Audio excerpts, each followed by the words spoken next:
Hello, everyone. Good morning, good afternoon, good evening, depending on where you are. My name is Dr. I. I'm really excited to start another episode of Classroom Without Was. What is school for? Hold on, let me adjust my microphone. It looks like I didn't plug the correct microphone. So here we are. I am plugged. And then here we are going live on Amazon Live. So, yes, I think we're good. So, let me know if you are here, if you can hear me clearly. So, my name is Dr. I. I'm a professor turned entrepreneur. I'm the host of this live streaming show, Classroom Without Walls. I'm actually doing a number of a live training series. So, in this training, and I'm talking about what are the required what are the required skills for people to become career ready. And this training is especially beneficial to parents who have high schoolers, college students, and college graduates. But if not, if you are a working professional, you can also greatly benefit from this live training. And thank you for joining me live. So let me know in the chat box where you're joining me live from and social media wise in country. And that'll be really, really amazing. Really honored to have you here and have this conversation with you and talking about the required skills for career and life readiness. If this is the first time that you watch me, and so I'm actually a professor turned entrepreneur. Hey, Michelle. And I taught in higher education for 15 plus years only to discover the current education model is not really helping our students develop the skills that they need to become career ready, life ready, to become successful in life. Yeah, it is a very sad conclusion for me to draw after, oh my God, so many friends here today. So, hey, Phil. And it was a sad conclusion for me to draw after so many years in the classroom because I saw my students after an undergraduate degree and how much they still struggle to look for a job. Many of them unfortunately get stuck in a low-paying job that absolutely do not require a college degree. So the question I ask myself here, what's the point of a four-year college if they continue to struggle to figure out what they want to do in life and to find those really satisfying, fulfilling jobs? And many school teachers and someone may disagree with me that for students who struggle, they will encourage them to go to graduate school, get a master degree, and or if you still struggle after a master degree, get a PhD. And I don't think that's the right solution, right? Like education is not going to solve this problem because education is only going to teach you more knowledge, but you still struggle with some of the most important essential skills that we are going to discuss today.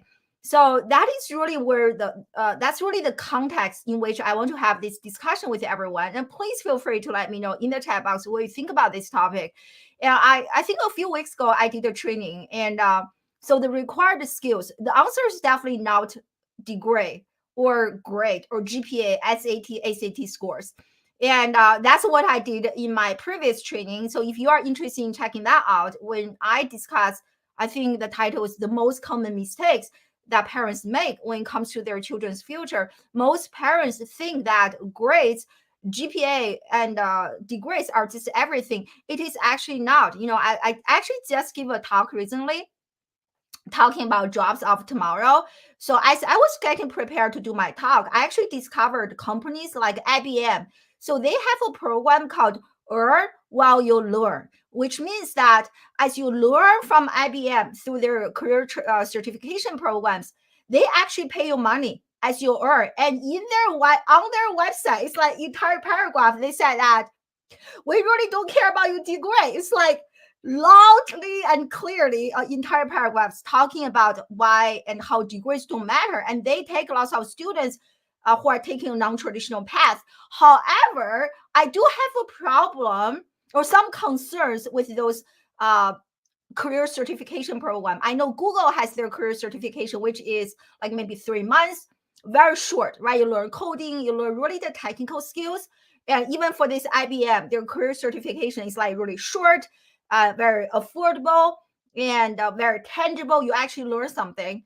But my concern with those programs is that, let me know if you share similar concerns, because they only teach you the technical side what I think are really the important, the softer side, the social emotional learning skills, the resilience, confidence, communication, critical thinking, those skills are very hard to be cultivated through a 3 week, like code camp or whatever, right? Whatever they're learning.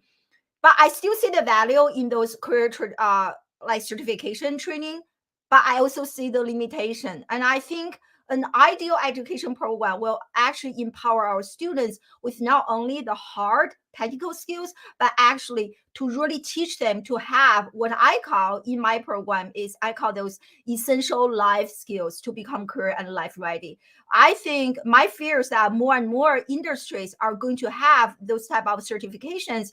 And like Google, their claim is to replace the 4-year college, which I have no problem with. But I think just teaching our students or the next generation the hard skills is not going to be sufficient to help them to really be prepared for the challenges in life. And so I'm just like, yes, absolutely, right? Need soft skills. And apprenticeship program sometimes seems to be getting talked about and considered a little more of late. Yeah, with a couple of interns in formal mentoring program. This is my mind, as there are many occasions I talk to them about things they were learning that they would never learn. Exactly. Yeah. So my fear is, I mean, I haven't examined every single career certification training out there, of course, but my fear is that they're only learning the technical skills, and there are lots of things, and I mean, communication skills throughout my career. I think communication skills, interview skills, listening skill really took a long time to really cultivate and develop. Even though I got a PhD in communication, you won't believe it. I really didn't start to master. I still haven't mastered yet, but actually trying to master communication skills really after I quit my job, when I started to talk to people not in my like circle, right? People who are speaking different languages, have different jargons. That's really how I started to really develop my communication skills. But anyway, so that is kind of the context, and I want to mention, and I want to share. So I don't just like, it's not what I think, right? So I love to back everything up with research. And so let me share some articles with you, and I'm going to share my screen. And feel free, if you want the links to any of those articles that I mentioned, please feel free to let me know in the chat box. So I'm going to share the links with you. Okay. And I have become so busy that I haven't done any live streaming at all. So I really love reconnecting with you guys. So I really appreciate Phil, Michelle, everyone being here. So let me share my screen, and I'm going to share screen. Just give me 1 second. I'm sharing my screen right now. And so I actually took some notes. Okay, so I talk about that. So there are actually 2 articles that I want to share, and they're both published by SHRM. And so the very first one talks about, so both articles talk about how college graduates do not have the skills they need, right? Like going back to this, I think a very unfortunate fact that there is still a huge gap after a 4-year college. So this article is actually very insightful. If you want to get the link, feel free to let me know. So this article talks about how many companies, employers, they're saying students are not learning soft skills in college. This is exactly what triggered me to talk about what I just mentioned earlier with those like Google career certifications, Microsoft certifications, IBM certifications. Like if you think of 4-year college, they are not learning those soft skills, or certification is definitely not teaching them the soft skills. So, and it is also very hard to learn soft skills in a 6-week, like in very intensive, like whatever, coding camp they do. And so this article and talks about how like 75% of students do not have those soft skills. So that is more than half. And it's really fascinating. So in this article, it talks about the rise of automation and how some of the skills are already being replaced by AI. You can see those are the skills that are currently or already being replaced by AI. So when you look at the skills, what really struck me is that when you look at the skills, ability to repeat tasks, this is exactly when you look at the 4-year college, especially 4-year high school.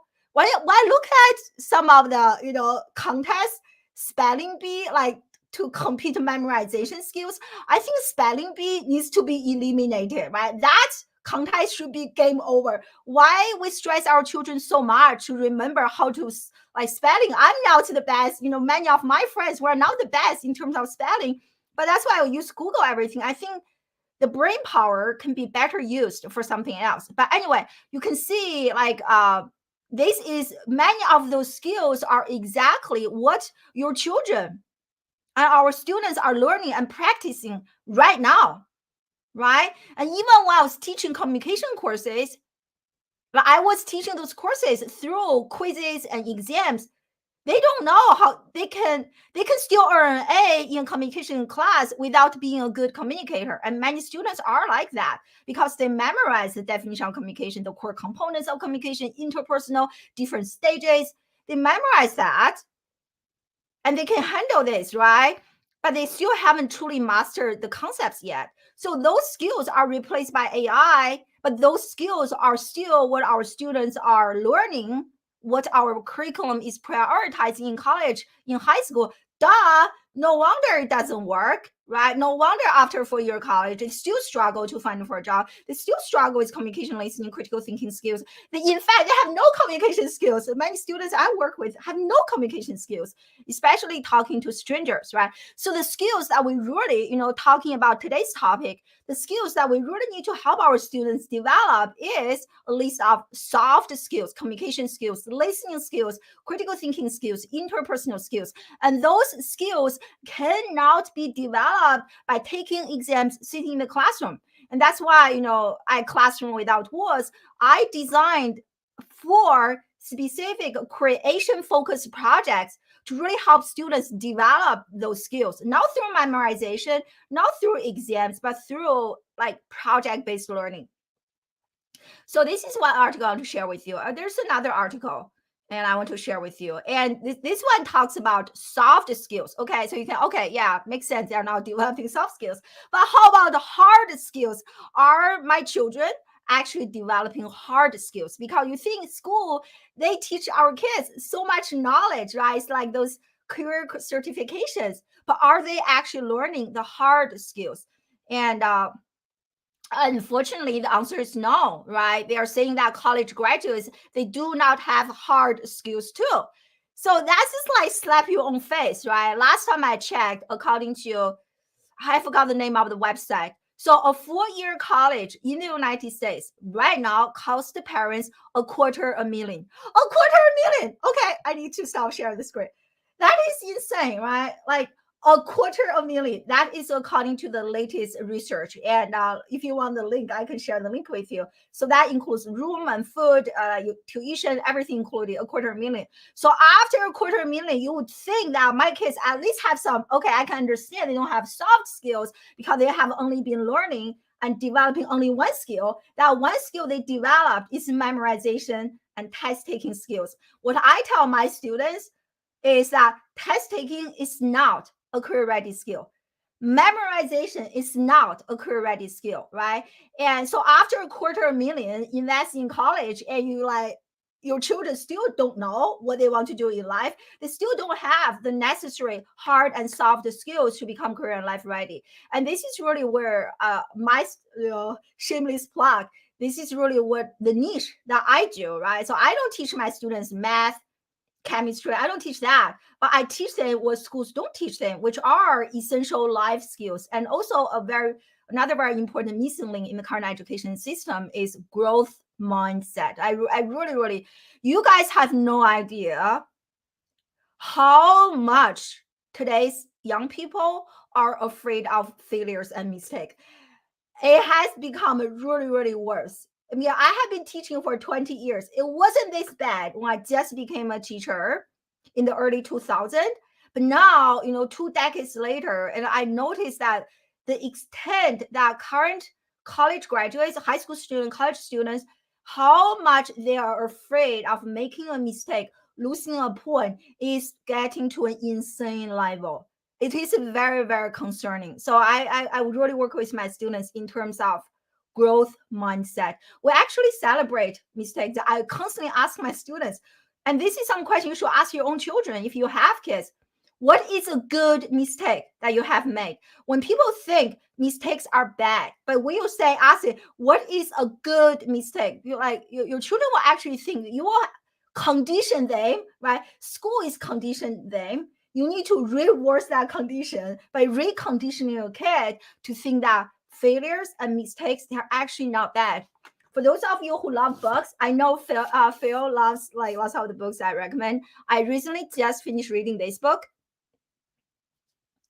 Absolutely, absolutely, absolutely fascinating. I highly recommend. Thumbs up.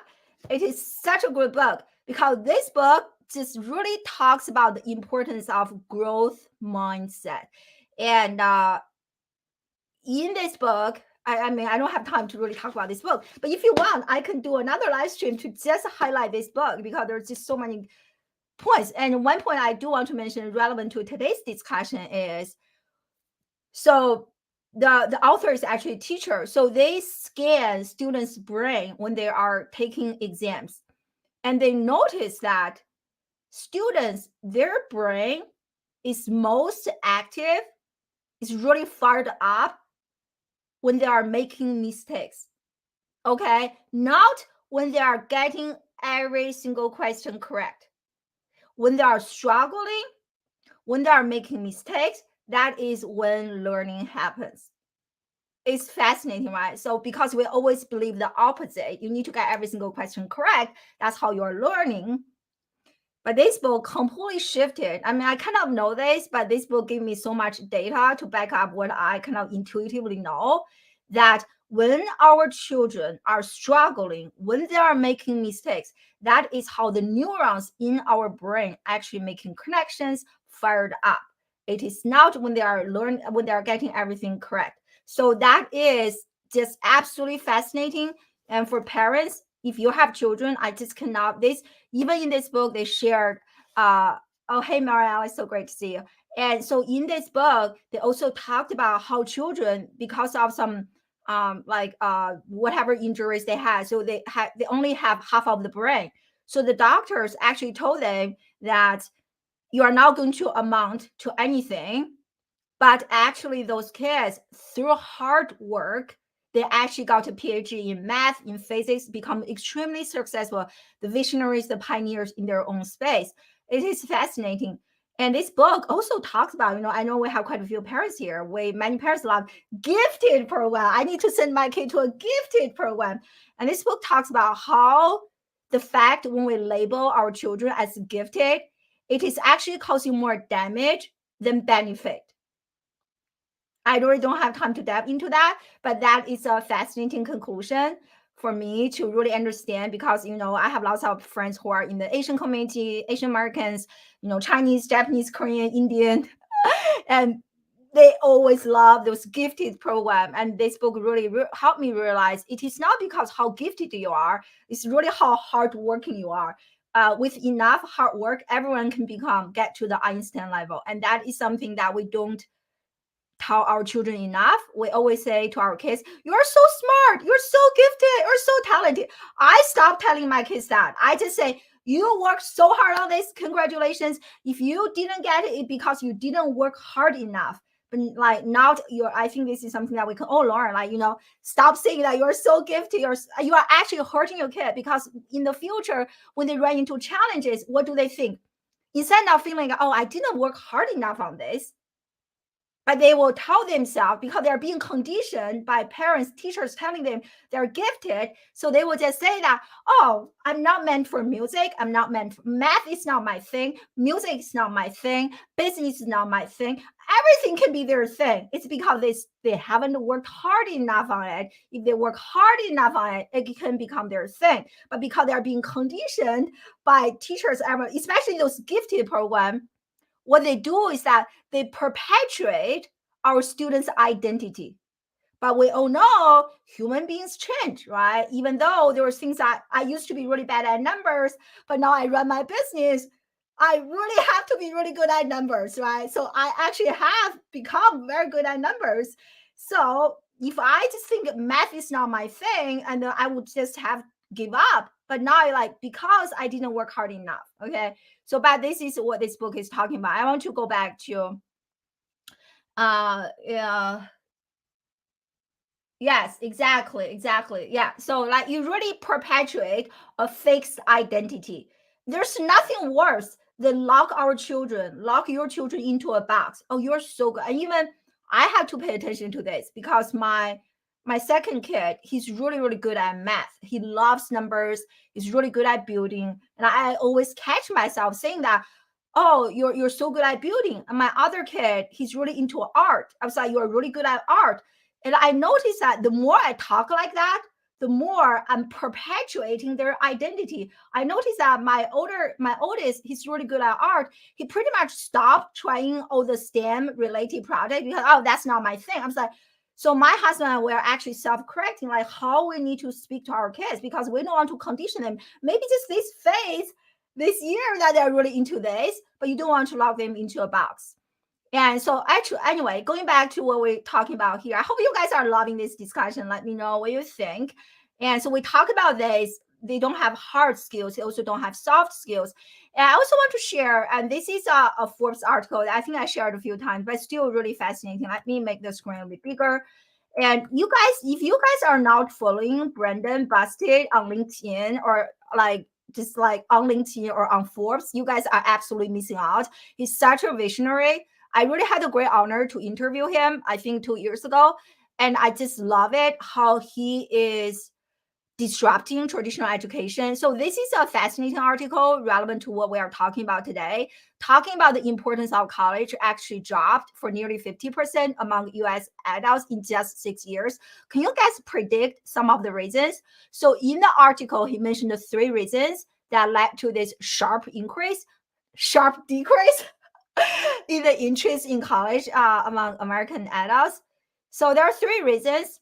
And I only want to discuss the second reason because it's really relevant to what we're talking about. So the second reason is this increasing number of people who are actually doubting the work readiness of college graduates. Okay. And I highlighted a few sentences for you. Hardly anyone believes college graduates are well prepared. That is an extreme statement, right? And when you look at the percentages, only 13%, 11%, 6% of college trustees, right? People running colleges, I can't believe it when I read the article. They give strong approval to the work readiness of college grads. So if you think that, even if your kid go to an Ivy League school, I don't really care. They still struggle. Sometimes they struggle even more because students at Ivy League schools, they're very good at doing school. They're very good at doing exams. They like life skills even more so than students who are not so good at doing school. That is just my observation, okay?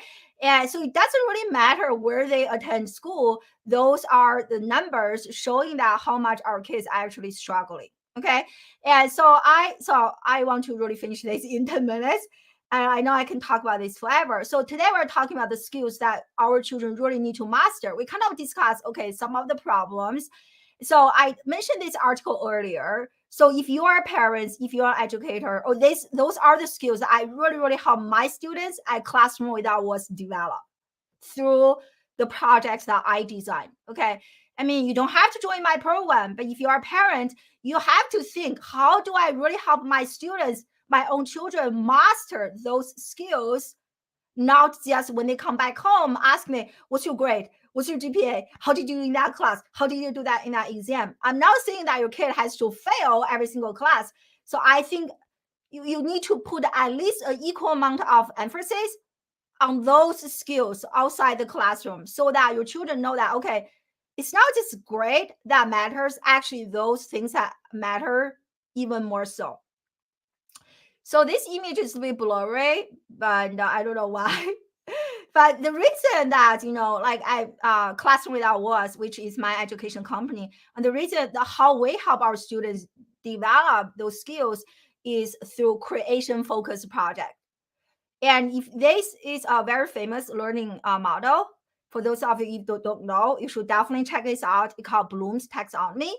And the key you need to remember is that the lowest level of learning is remembering. The highest level of learning is creation. And everything that we do at home, whatever my children are learning, I will ask them, I don't even ask them, what did you do today? I ask them, what did you create today? And every time when they're reading a book, especially we homeschool our kids, so their learning is largely driven by their own interests. And we really jump from like grade to grade level. It's just like very organic. And yeah, I don't really ask them to tell me the definition whatsoever. I ask them, hey, what did you create? Especially original new ideas. And when you look at this chart, it makes so much sense that why those skills are, why students who have those skills, they are not getting the jobs they want, because those skills really correspond to the lowest level of learning. So 4 years in high school, 4 years in college, your children are pretty much stuck here, right? Remember, understand, maybe a little bit apply. And that's why they're ill prepared for the future. That's why so many struggle. I'm not even surprised if you spend 10 years doing memorization.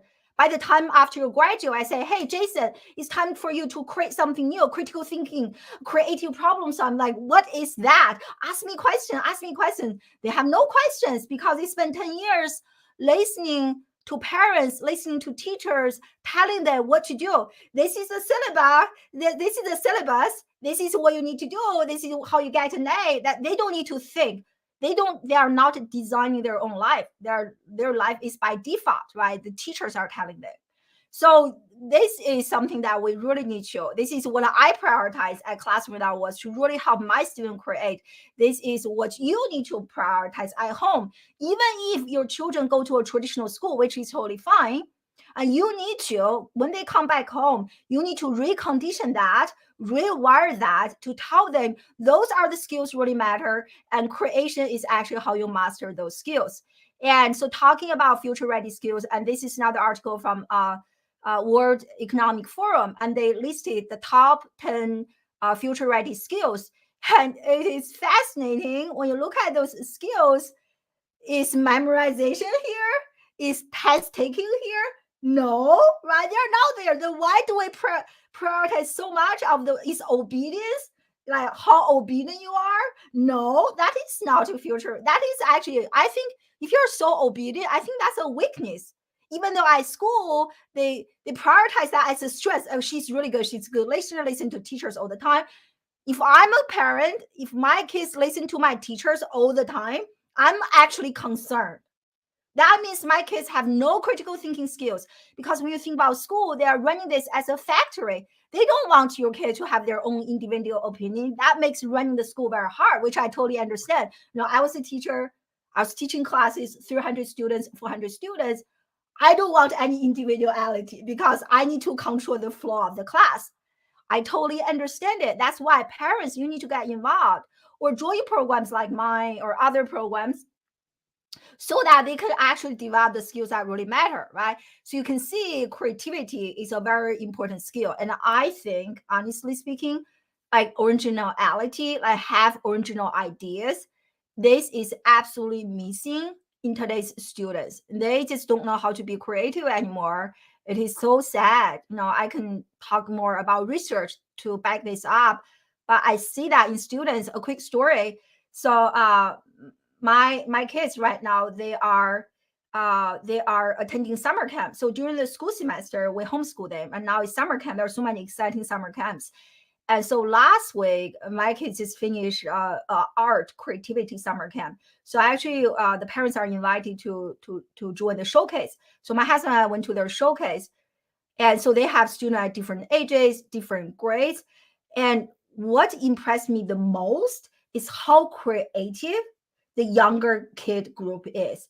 The older, the high school, the middle school, you literally see creativity dropped as the age increases. I just love the 7, 8, 5-year age. That's my second kid is 7. I just love the creativity level, self-expression in that age group. And by the time you literally see through their art creation that by the time they get to high school, not only their body language is becoming really rigid, and their confidence level also dropped. everyone is extremely shy. I can understand that. Maybe that's age, teenager, I can understand that. But confidence level dropped, self-expression dropped, creativity dropped. You can literally see through their art creation.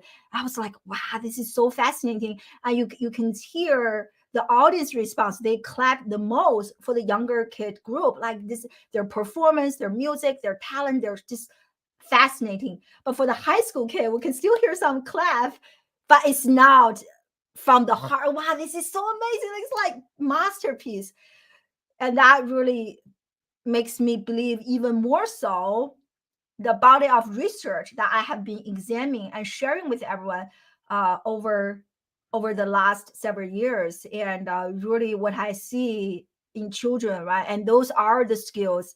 When you look at jobs, creativity, creative problem solving, those are some of the most important skills. And I will say this again: those skills cannot be developed by sitting in the classroom taking exams. It is not. They're only doing the lowest level of learning, which is to memory, right? So that's why sometimes A students are very concerning to me, because I was an A student. I had no critical thinking, no creativity. It took me quite a few years to unlearn that, because I know I was learning because I knew exactly what the teacher wanted. And I was really good at doing school. I was really, really good at doing exams, but I wasn't really learning anything. It's like everything short-term memory, short-term memory. And if you understand a little bit of brain, so inside our brain, when actually every time we learn something, the neurons actually connect, but they do not stay connected. They connect for like maybe 5 minutes, and the minute you don't learn, you don't use this anymore, they stay separated, right? So that is really what is happening to many of us. Lots of the things I learned when I was a student, especially high school, or like the history, the chemistry, the math. I spent years learning math. I already returned everything. The neurons already separated due to that short-term memory, lack of use. And so that is exactly why. Okay, so I'm going to wrap this up real quick. And so for if you are, so let me share this in the banner. So if you are interested in learning more about my program and how I help students develop some of those essential life skills I just mentioned. So on the screen, you see a link to allow you to book a calendar, to book a call with me or someone on my team. We're going to have a honest conversation with you regarding how to help your children develop and master those skills. And if your kid is a high schooler, college, or college graduate, so that is the demographic that we serve. Okay. And so I think I have another thing I want to share. So those are the future ready skills, and those skills can be divided into 4 categories: problem solving, self-management, working with other people. And this, I have so much to say with this, because when your children are taking exams, they are being taught, don't talk to other people, right? So that is how they approach problems. I'm supposed to figure this out on my own. I cannot Google this. I cannot look at anything else. I'm just supposed to remember everything and figure this out. But is that really how we approach problems in real life? No, 100% not, right?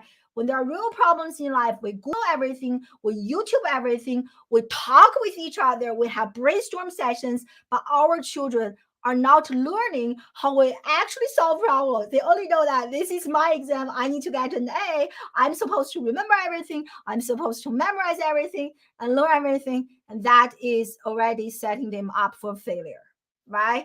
And the technology use and development. I also love this one, self-management, and talking about resilience, stress, flexibility. And I really love the word resilience. And I can't tell you how many children, they are just like emotionally absolutely not resilient. The number of kids committing suicide, self-harming, all sorts of things, the number has increased dramatically. Even the parents I speak to on a daily basis, every day I speak to parents who want to join my program, and I'm just listening to their children struggle. I'm like, wow, it feels like everything's just getting worse and worse. So those are the 4 categories. If you really want to help your children become future ready, actually having a like fulfilling life, right? Like generating income, impact, and freedom.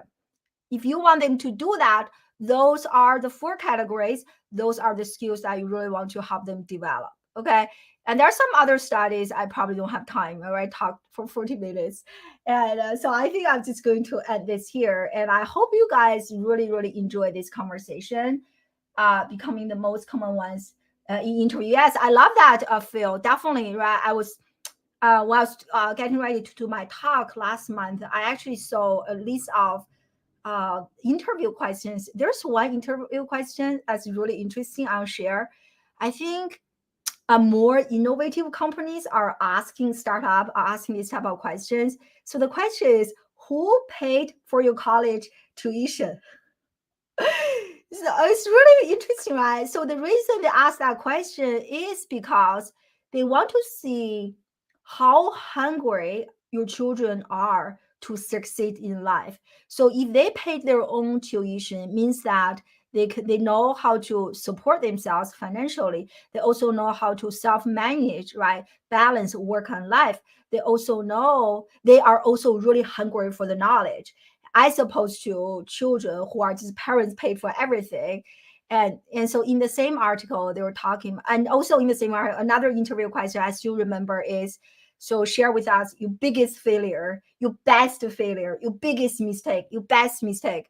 And I think those questions are really, really powerful when you think about so few students have actually failed, right? Like many, like if someone asked me that question after college, I don't know how to answer because I never failed. I was like straight A student for many, many years. I don't even know how to answer that question.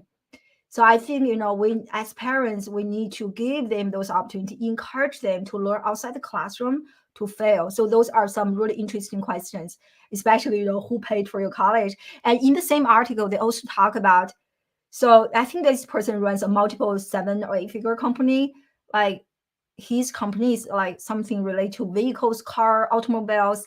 And he said that if for any candidate, if we have to choose between talent and hunger, we always choose the people who are really, really hungry, because people who are hungry, they will actually self-initiate their own learning journey, self-starter. I think this is what I see as another trend. More and more companies are looking, because it is impossible for you to learn everything. Everything's changing so fast. So what I do care about is, are you really hungry? Are you a self-initiator? Are you a self-starter? Can you self-teach? Do you know how to learn? Can you learn to learn, right? Do you know how to learn? So those are really, really, really important skills. So I absolutely agree. And let me hide this. Oh, you guys are just so amazing. Reality that we have talked about before, the jobs of the future are entrepreneurial in nature, which all goes to what you are exactly right. Like problem solving, creativity. Even I watch my husband. He works for the U.S. government. He's like works in data science space, but there's a huge amount of creativity, the entrepreneurial spirit in what he's doing. That is really fascinating. So I agree. This is definitely. And I can't tell you how much I have grown from my own entrepreneurial journey. And the skill that really matters the most to me are definitely communication skills. Another one is creative problem solving. And even the way that I launched Classroom Without Walls is because I see a huge problem in education. And most people just talk about problems. But as an entrepreneur, when you have that entrepreneurial spirit, you don't just talk about problem. It's like, how can I solve this problem utilizing what I do know, utilizing what I do have? So I totally agree. It is a very important skill. And even last year, I launched my planner, and my customers are having amazing transformation with the planner. And that is a reaction to what I see in the planner industry. I see a problem in the planner industry. Nobody's doing this. So therefore, I launched this to solve the problem. So it's definitely a very important skill. And don't talk to others during exams. Yeah, exactly, right? Exactly. Like the same way, after I graduated, I don't think I really collaborated with anyone, truly collaborated with anyone until after I got my PhD, right? I still remember my PhD exam. I literally had to memorize 4 years of the knowledge, literature. It was just like intense. But like, how useful is that skill? How much do I still remember the literature? A big fat zero. Not at all. Like I could have used that time to do something that actually matters than memorize 4 years of knowledge from it. I always learn something new and join. Oh, thank you so much, my friend Maria Alice. If you guys are not following Maria Alice, you definitely need to follow her. She's such an amazing educator herself. She's really my inspiration. And yeah, definitely follow her. And the website built in had a whole article not long ago on behavioral questions that included a list of common ones. That's amazing. Thank you for sharing, Phil. I will definitely check it out. And oh yeah, so he said like, yeah, so I'm going to thank you for sharing. So I'm definitely going to check this out. So those are really, really interesting questions. There's another, so I was just recently reviewing. So one of my students want to go to an Ivy League school. So just reviewing some of the questions that Harvard University they're asking. And it's interesting. They are even asking, right, what I call those questions to see if you are a disruptor. So one of the question is, when was the last time that you actually stretch yourself, right? Or stretch your comfort zone, something like that. And I think, to be honest, if our children are just a traditional student, they will have such a hard time answering questions like this because they're never truly outside their comfort zone. Maybe they're stressed because of exam, but that's not what they're looking for, right? So stretching, being outside their comfort zone in terms of innovation, creation, I don't think our kids are doing hardly enough because they're so concerned, especially, the age thing. As they become older, they're so concerned about, I really need to fit in. I really need to fit in.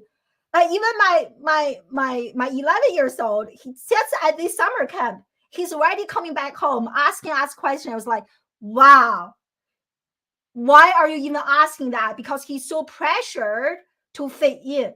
When we're homeschooling him, he's really afraid. So yeah, just honoring who he is. But now he's in that peer environment. He's like, I need to be a conformist. I need to fit in. So every day when he comes home, I do exactly what I told you guys. It's like to unlearn, uncondition the school. I'm like, remember, you are a classroom that was, you are a disruptor. This is good. You're different. That's really powerful. Instead of like, why am I so different?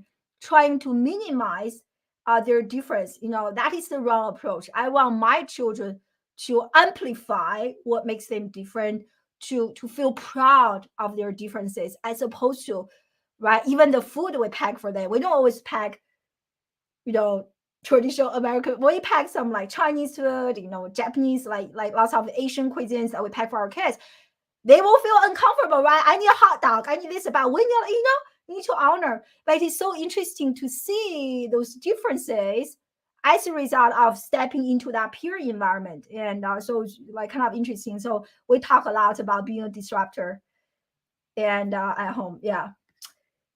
Oh my goodness. This is like of a meeting, but yeah, great to check this out. And I'll probably come back to see the final few minutes. Yeah, we are going to finish this. Yeah, thank you. Yeah, thank you for being a disruptor. Thank you so much, everyone, for joining me live. I hope you enjoyed this conversation. Again, if you are watching this on replay, thank you so much for watching the replay. And I will probably do more of those live trainings. Right now, I do them very inconsistently because my schedule is becoming a little bit crazy working with my students. But I promise you guys, I'm definitely going to do more live like this so that more people can receive this message. And thank you so much, Michelle, Phil, Maria Alice, everyone joining me live, everyone watching the replay. Have a great weekend. I will see you in another live training. Bye. And then that's the link if you want to book a call to learn more about my program, how we help our students become career ready, future ready, and master and develop some of those essential life skills. Okay. Bye.